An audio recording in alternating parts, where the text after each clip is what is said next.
Gazette du Togo, une vision sur l'actualité togolaise et sur le monde. Je suis Kossili Takosso, le chargé de communication de l'évangélisme immobilier du port. Voilà. Actuellement, nous sommes au camp de prière de Kouré, c'est à Montier. Plus d'un millier de personnes chaque semaine ou bien chaque jour, je ne sais pas trop. Comment arrivez-vous à gérer tout ce monde? Merci. Il y a vraiment d'affluence ici au camp de prière de la solution à Kouré. D'abord, je voudrais préciser que nous avons des programmes journaliers et des programmes mensuels. C'est-à-dire la dernière semaine de chaque mois, nous organisons une grande séance de prière.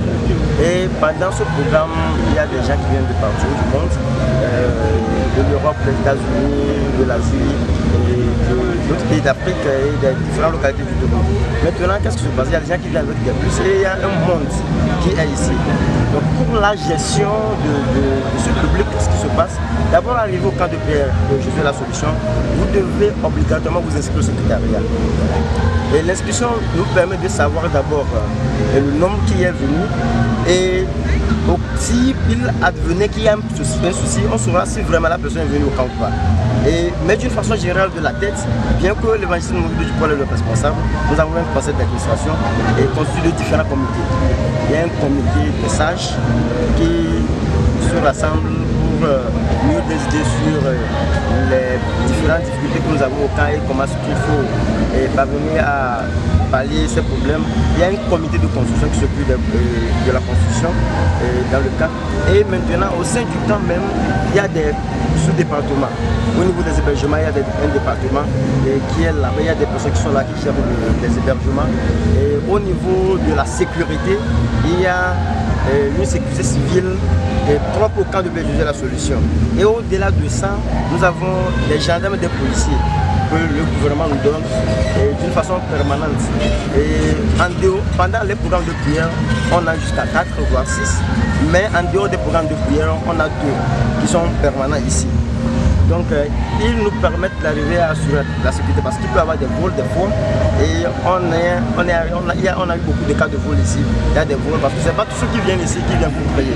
Donc il y a aussi des fois des vols, il y a des fois des petits soucis. Donc il faudrait qu'ils soient là pour nous aider à gérer toutes ces choses-là.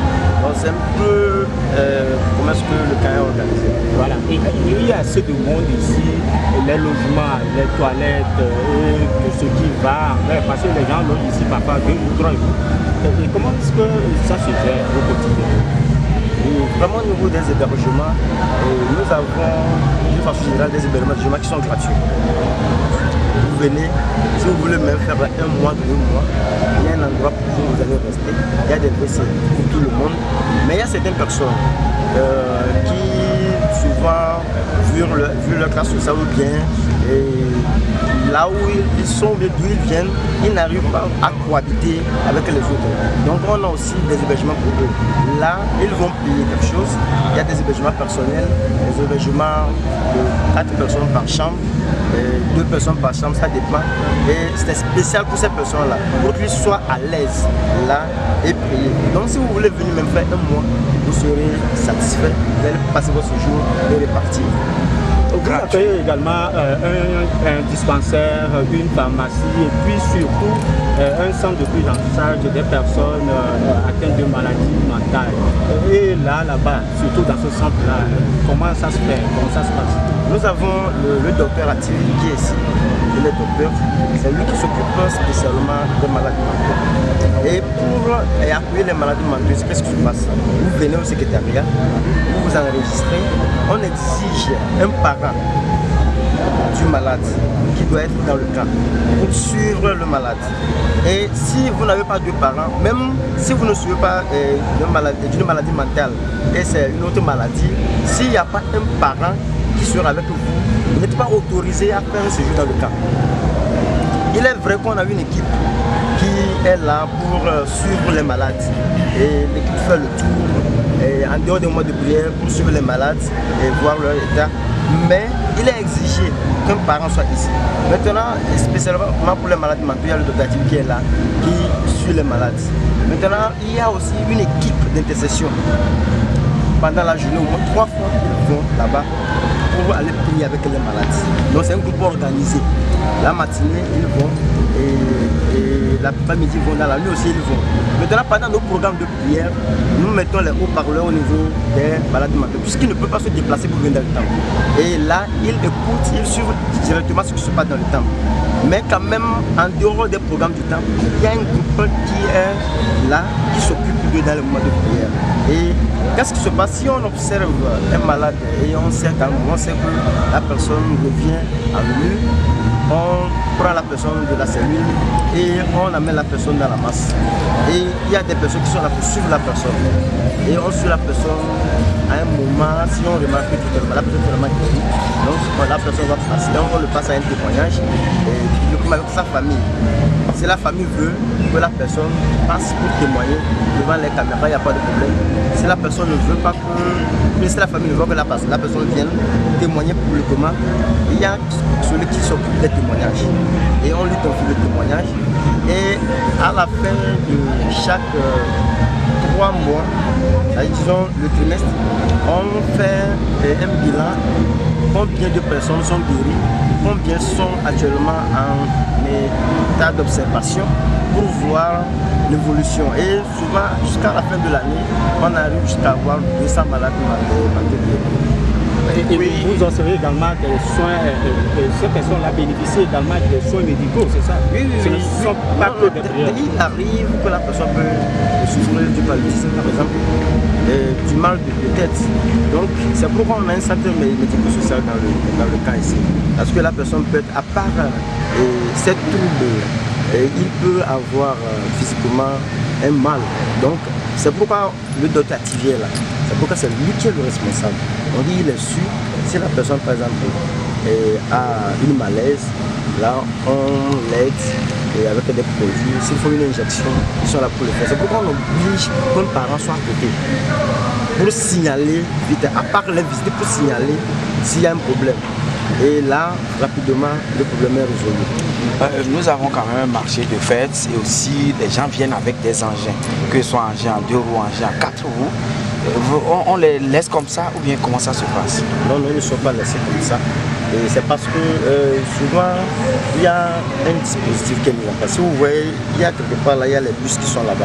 Il y a des bus qui sont là. D'abord, ce n'est pas nos bus. Ce n'est pas nos bus. Pendant nos programmes de prière, vu le nombre, nous n'avons pas assez de bus pour prendre les gens debout, le mot vient à Tapanou pour amener ici. Donc, si vous êtes un chauffeur, c'est une église qui a un bus et on discute avec eux, il accepte le prix parce que le prix de transport n'est pas le même prix qu'on prend chez les passagers du façon générale. Donc un malade qui vient au camp, on ne peut pas le dire de très cher. Donc il y a un prix étudié. Entre temps, avant l'augmentation de prix du carburant, c'était à 3 000, le retour, le mot couvert. Maintenant qu'il y a l'augmentation du prix du carburant, c'est à 4 500. Donc si vous êtes d'accord avec nous, avec ce prix, vous prenez votre bus. Il y a une équipe qui s'en charge de ça. Notre année, si je fais l'association d'Agbalipoli, il y a des personnes là où il y a des Diablo, il y a des Toglo, il y a des équipes qui sont là-bas. On prend le numéro du chauffeur, on vous charge, vous venez, on vous donne une partie de l'argent, au retour vous prenez le reste. C'est pour permettre à ce que les chauffeurs ne laissent pas les gens ici et qu'ils viennent. Et maintenant, arrivé ici, il y a une équipe au secrétariat qui contrôle le retour de tous les passagers avant que les chauffeurs ne partent, pour ne pas laisser les gens ici. Et pour ceux qui viennent avec leurs propres engins? Si vous venez avec votre propre voiture aussi, les agents de sécurité vont vous aider à garer au parking. Mais pour le moment, puisque le lieu est un peu contigu, on a des difficultés parce que le parking même ne nous appartient pas. On a des difficultés des fois. S'il y a trop d'affluence, même ici là où nous sommes, les gens vont venir garer leur voiture ici des fois. S'il y a trop d'affluence. Mais par la gare du Victor bientôt, si les démarches que nous attendons aboutissent bien, on aura d'espace pour pouvoir gérer ces choses. Vu notre vision aussi, de 25 000 places, ça ne peut pas être fait ici. Il faut un autre endroit pour pouvoir le faire. Et le marché qui s'anime là, c'est vous qui avez créé ce marché? Non, c'est un marché de fête. D'abord, il est interdit à tous ceux qui sont dans le camp de sortir en dehors du camp pour aller acheter quoi que ce soit. Je m'explique. Entre-temps, il y a ce produit-là qui tue les souris, ce que nous appelons généralement une affinité. Et les personnes mal intentionnées ont mis ça dans l'eau que les participants qui sont au camp puissent d'habitude, pour qu'après consommation, qu'ils aillent peut-être avoir, s'il met bien un problème, pour qu'on dise que les gens sont venus à Pové et après leur séjour à Pové, ils sont retrouvés à nouveau, ils sont morts. Donc c'est pourquoi on a une tête. C'est ce qui nous a même obligé à mettre les restaurants dans le camp. Actuellement, on a encore notre projet de château qui est en cours. Donc pour pouvoir permettre aux gens de voir tout ce qu'il faut, même si on ne peut pas les satisfaire totalement, vu que c'est des programmes de jeûne et prière, au moins ils vont avoir le nécessaire. Ici on ne vient pas pour manger, mais on vient pour prier. Mais si le corps a le besoin, il faut satisfaire le besoin, c'est pourquoi on le fait. Donc on interdit à tous ceux qui viennent ici de sortir pour acheter hors du camp. Vu les expériences passées qu'on a eues, parce que le village d'à côté c'est un village qui est un peu dans l'animisme. Donc il ne faut pas que les gens viennent et après leur départir les problèmes. Merci beaucoup. La Gazette du Togo, une vision sur l'actualité togolaise et sur le monde.